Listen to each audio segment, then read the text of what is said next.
অযৌক্তিক চাপ দিয়ে বাংলাদেশকে ভারতে খেলতে বাধ্য করা যাবে না, এমন কঠোর বার্তা দিয়েছেন যুব ও ক্রীড়া উপদেষ্টা ডক্টর আসিফ নজরুল। টি-20 বিশ্বকাপের ভেন্যু নিয়ে চলমান অনিশ্চয়তার মধ্যে মঙ্গলবার ২০ জানুয়ারি সচিবালয়ে সাংবাদিকদের মুখোমুখি হয়ে আসিফ নজরুল বলেন, যৌক্তিক নিরাপত্তার কারণে ভেন্যু পরিবর্তনের দাবি থেকে বাংলাদেশ সরে আসবে না।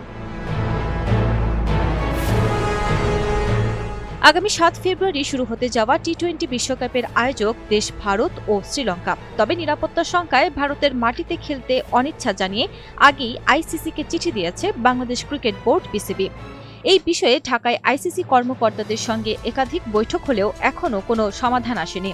এর মধ্যেই বার্তা সংস্থা এএফপি জানায়, বাংলাদেশ বিশ্বকাপে না খেললে তাদের জায়গায় স্কটল্যান্ডকে নেওয়া যেতে পারে, যদিও এ বিষয়ে আনুষ্ঠানিক কোনো সিদ্ধান্তের কথা জানে না বিসিবি। আমরা ফরমালি আমার জানা মতে এমন কিছু শুনি নাই যে আমাদের বাদ দিয়ে স্কটল্যান্ডকে নিবে।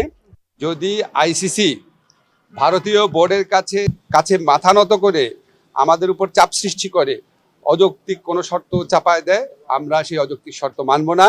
ভেন্যু পরিবর্তনের দাবিকে অযৌক্তিক নয়, বরং নজির সম্মত বলেই দাবি করেছেন যুব ও ক্রীড়া উপদেষ্টা। তিনি স্মরণ করিয়ে দেন, পাকিস্তান খেলতে অস্বীকৃতি জানালে ভারতের দাবির মুখেই এর আগে ভেন্যু পরিবর্তন করেছে আইসিসি। বাংলাদেশের ক্ষেত্রেও নিরাপত্তার প্রশ্নটি বাস্তব ও যৌক্তিক, এমনটাই দাবি সরকারের। এর আগে এমন উদাহরণ আছে, পাকিস্তানে ভারত খেলতে যাবে না বলেছে, আইসিসি ভেন্যু চেঞ্জ করেছে। আমরা অত্যন্ত লজিক্যাল কারণে ভেন্যু চেঞ্জের কথা বলেছি।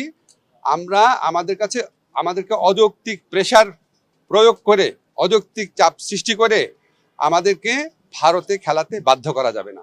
উল্লেখ্য, চলতি বছরের ৩ জানুয়ারি ভারতের উগ্রবাদীদের প্রতিবাদের মুখে বিসিসিআই এর নির্দেশে আইপিএল থেকে মোস্তাফিজুর রহমানকে বাদ দেয় কলকাতা নাইট রাইডার্স। এই ঘটনায় দেশে ব্যাপক ক্ষোভের সৃষ্টি হয়। এর পরপরই বাংলাদেশ ক্রিকেট বোর্ড ও সরকার যৌথভাবে সিদ্ধান্ত নেয়, ভারতের মাটিতে টি-20 বিশ্বকাপে অংশ নেবে না বাংলাদেশ। নিরাপত্তা ইস্যুকে সামনে রেখে এই সিদ্ধান্তে অনড় থাকে বাংলাদেশ। একই সঙ্গে বিশ্বকাপের ম্যাচগুলো ভারতের পরিবর্তে শ্রীলঙ্কায় আয়োজনের দাবি জানানো হয়।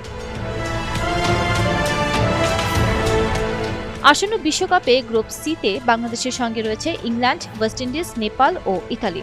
বাংলাদেশের ম্যাচগুলো হওয়ার কথা কলকাতা ও মুম্বাইয়ে।